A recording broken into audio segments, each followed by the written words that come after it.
Cara, imagina só, você tá lá numa partida de Yu-Gi-Oh!, faz todo o teu combo perfeito, gasta metade da mão, seta o campo e no fim, a carta lendária que você sempre quis invocar simplesmente não pode entrar. E por quê? Porque a condição é extremamente específica. E provavelmente você já deve ter passado por uma situação como essa, aquele boss monstro incrível que tu não consegue colocar em campo. Então hoje eu preparei uma lista aqui com as cartas mais difíceis de se invocar em Yu-Gi-Oh!, que eu tenho certeza que você deve ter passado por isso alguma vez. Então hoje eu vou mostrar pra vocês os monstros mais difíceis de se invocar em Yu-Gi-Oh! E eu prometo que conforme a gente vai subindo aqui, e você vai pensar, cara, isso aqui não é possível que alguém fez isso de verdade. Eu já deixa o like, se inscreva e bora lá. Número 10, Perfectly Ultimate Grave Moth. A gente já começa aqui com um clássico que já apareceu bastante vezes aqui no canal, mas que ninguém quase nunca viu no campo do jeito certo.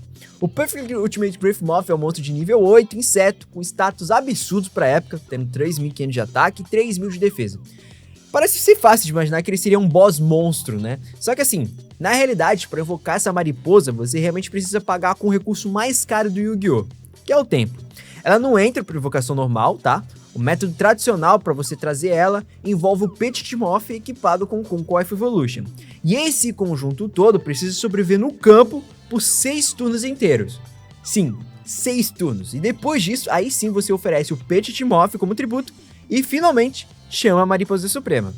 Só que aqui que tá a crueldade, não é 6 turnos somente seus, é 6 turnos completo de jogo com esse alvo enorme exposto pro oponente fazer o que quiser, cara. Destruir, banir, devolver pra mão, negar, enfim, é um tempo inteiro.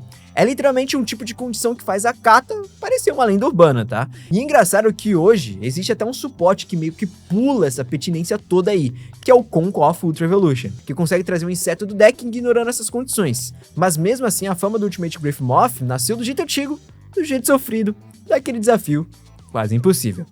Tá a fim de comprar deck box pros seus decks aí de Pokémon, Yu-Gi-Oh!, Magic, ou até mesmo deck box para suas Beyblades, cara? Bom, eu criei uma loja própria de impressões 3D com preços super baratinhos, cara. E lá você vai encontrar de tudo que você possa imaginar, tá?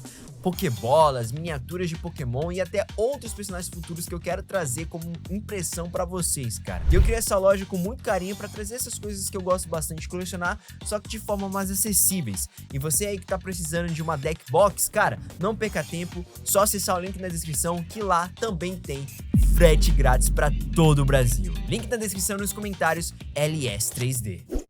Número 9, Supreme Kings e Arc.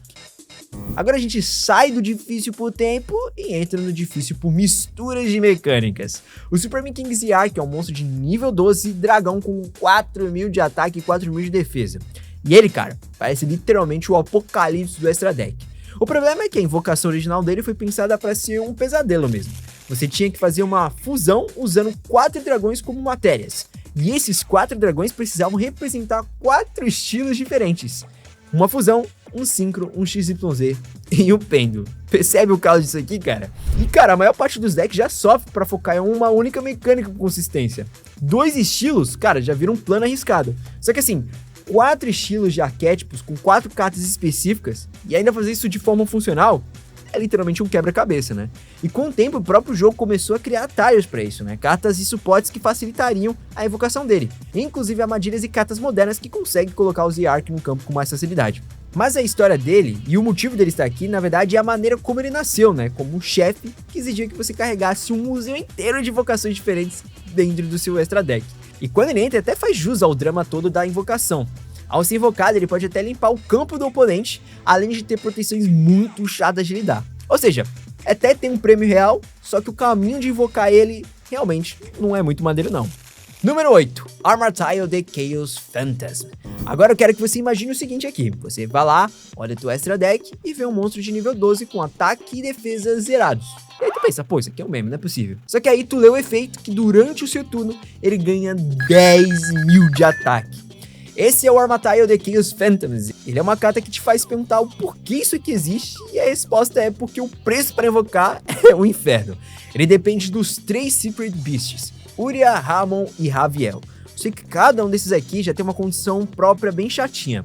Um pede 3 face-ups para ser invocado, o outro pede 3 spells face-ups e o outro pede 3 demônios como tributo. E aí, depois de você fazer tudo isso aqui, conseguir colocar vocês em campo, ainda precisa banir os 3 para aí sim você trazer o Amatile sem polimerização ou uma Contact Fusion da vida. Então assim, na prática, isso até pode significar que você gasta quase tudo que tem, monta o tabuleiro inteiro e ainda fica vulnerável a qualquer interação que o oponente queira fazer ali, cara. E o pior, o Amatile em si não tem proteção que você esperaria de uma carta tão cara para ser invocada. Então assim, muitas vezes o oponente simplesmente remove ela por efeito e acabou. Tu fica ali olhando pro vazio pensando, cara, por que eu fiz tudo isso, irmão? E é claro, com o tempo, o arquétipo até ganhou suporte, cartas que facilitavam a invocação e até versões alternativas, só que ainda assim, invocar o Amatile do jeito clássico realmente é um grande feito se você conseguiu. Número 7. Flying Fortress Skyfire. Cara, se você gosta de máquinas gigantes estilo anime, essa carta é um espetáculo para você. O Flying Fortress Skyfire é um monstro de nível 8 com 3.000 de ataque e 2.500 de defesa e tem efeitos, cara, que parece uma fortaleza, é muito maneiro mesmo. Porém, ela não entra do jeito comum não em campo. Ela depende de 3 monstros específicos, o Summon Reactor SK, o Spell Reactor RE e o Trap Reactor YFI. A condição é você ter os 3 no campo, enviar os 3 ao cemitério e aí sim invocar o Skyfire da mão, do deck ou do cemitério. Só que o problema é que esses Reactors aqui não são exatamente um arquétipo moderno, super consistente e tudo mais. Na verdade, você precisa comprar, buscar e até mesmo sobreviver para montar essas 3 peças e tudo isso em um jogo onde literalmente qualquer coisa pode interromper o teu combo. Então assim, hoje existem alguns suportes que foram lançados, como Dark Flat Top, que ajuda a rever partes ali, até ignorar alguma dessas condições em certos casos, mas mesmo assim, ainda é uma invocação que exige muita paciência e planejamento. É aquele tipo de carta que você mais monta pelo prazer de conseguir do que pela eficiência. Número 6. Machina Force. Outra máquina gigante aqui na nossa lista, só que dessa vez com status absurdos, cara. 4.600 de ataque e 4.100 de defesa. O Machina Force parece uma muralha que veio pra bater, tancar tudo, só que pra chamar esse monstro, cara, você precisa do Commander Covington e precisa ter 3 machinas específicos no campo. O Machina Soldier, o Machina Sniper e o Machina Defender. Aí você envia os 3 ao cemitério e invoca o Machina Force da mão ou do deck. E o que torna isso aqui cruel é que essas 3 peças não são exatamente cartas que você quer ficar ali abrindo mão. E o Covington é praticamente inútil fora dessa função. Então você está dedicando espaço do teu deck e recurso para fazer uma invocação que é mais por orgulho do que vantagem real. Então não faz muito sentido. E mesmo assim, é exatamente esse tipo de carta que vira história, né? Porque quando alguém consegue montar e citar no campo, o duelo vira palco. Número 5, Mirage Knight. Agora a gente entra na categoria de cadeia de invocação. O Mirage Knight não pode ser invocado normalmente, tá? Ele só aparece por efeito. E esse efeito vem do Dark Flare Knight. E aí tu me pergunta como faz isso. Primeiro, você precisa colocar o Dark Flare Knight em campo, que já é uma fusão, e depois ele precisa ser destruído por batalha e ir pro cemitério, para só então ele chamar o Mirage Knight da mão do deck. Ou seja, não basta invocar a primeira peça, você precisa ainda fazê-la morrer do jeito certo. E aí, você finalmente ganha um monstro que até tem um efeito interessante de aumentar o ataque ali durante o cálculo de dano, mas que também some no campo no fim do turno depois de batalhar. Então ele literalmente segue o nome dele, né? Miragem, porque ele sai do campo sem fazer nada. Ele literalmente é uma miragem, né? Isso faz com que o Mirage Knight seja uma carta mais cinematográfica que tem do Yu-Gi-Oh! Porque ele segue exatamente o nome, Mirage Knight. Ele parece uma miragem que nunca existiu no campo. Desculpa, esse trocadilho ficou uma merda, mas enfim. Número 4, Tierra Sorcerer of Destruction.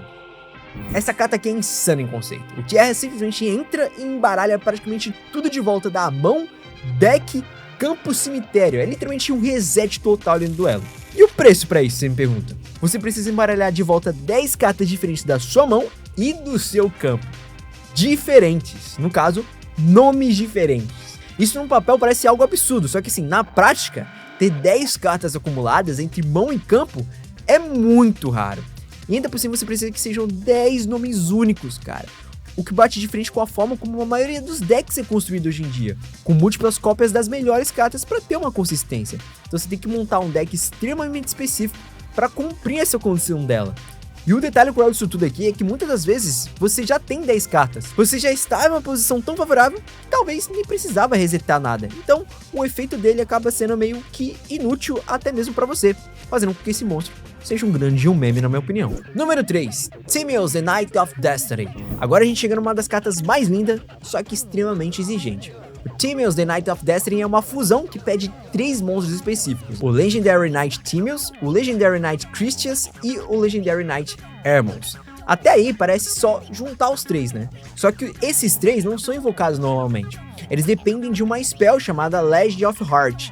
E essa spell exige você pagar 2.000 de pontos de vida, tributar um guerreiro e ainda banir do cemitério as 3 magias lendárias, que são a The Eye of Timmels, The Fang of Christias e o The Claw of Hermos, pra então chamar aí os cavaleiros. Então tu percebe a camada disso? Você precisa preparar o cemitério com 3 spells específicas e precisa ter o spell certo na hora certa. E o efeito dele até que é bom, que ele é quase afetado por nada. Ele tem uma presença muito forte, um ataque bem poderoso, porém o caminho é tão específico que, de novo, parece que você está montando um deck só para viver esse momento e nada mais. Número 2, Future Reach. Agora a gente entra na categoria que eu chamo de difícil de um jeito antigo e cruel. O Future Reach é um zumbi que só entra por uma condição bizarra, cara, envolvendo o Great Gizzard. Você precisa do Great Gizzard e ele precisa destruir monstros por batalha 2 vezes, em momentos separados, tá? Depois disso, ele ganha a habilidade de se auto-tributar para invocar o Future Reach da mão ou do deck. O problema é que isso exige que o oponente tenha monstros disponíveis para ser destruídos, e aí exige que o Great Gizzard sobreviva pelo menos 2 turnos de batalha, e ainda exige que ele consiga bater em algo e ganhar ao mesmo tempo. Tudo isso com um ataque que nem garante tanta coisa assim. E quando você finalmente invoca o Future Reach, o efeito dele não é nada comparado ao esforço que você teve para trazer ele em campo, especialmente os padrões atual do jogo. E agora, em primeiríssimo lugar, Number IC 1000, ou melhor, Número News.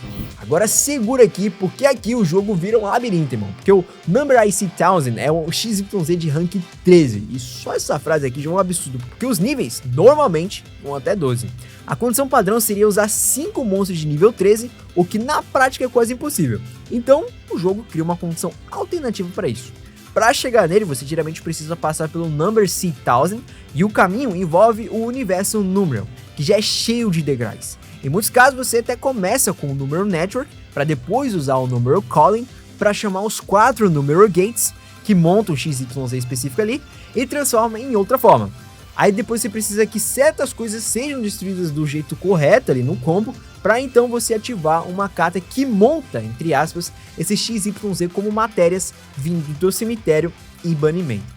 E ainda assim, isso te coloca no intermediário, que é o seguinte: para finalmente você chegar ali no C1000, você precisa ter o C1000 destruído por efeito do oponente, enquanto tinha ele como matéria, e aí sim você invoca o verdadeiro chefão, levando o C1000 junto como matéria. É literalmente uma reação em cadeia de sequências de evento, cara, que tem que acontecer na ordem certinha, cara, com o tipo certo de destruição, com o tipo certo de carta do oponente no momento certo, na hora certa. É muito específico isso aqui. E aí tu me perguntou, cara, por que alguém faria isso? Porque assim, porque quando ele entra, ele vira um monstro de ataque e defesa absurdos no turno do oponente. Força o oponente ali a atacar se puder, e se ele não batalhar no turno, você vence o duelo basicamente. Só que assim, é muito rolê pra evocar ele.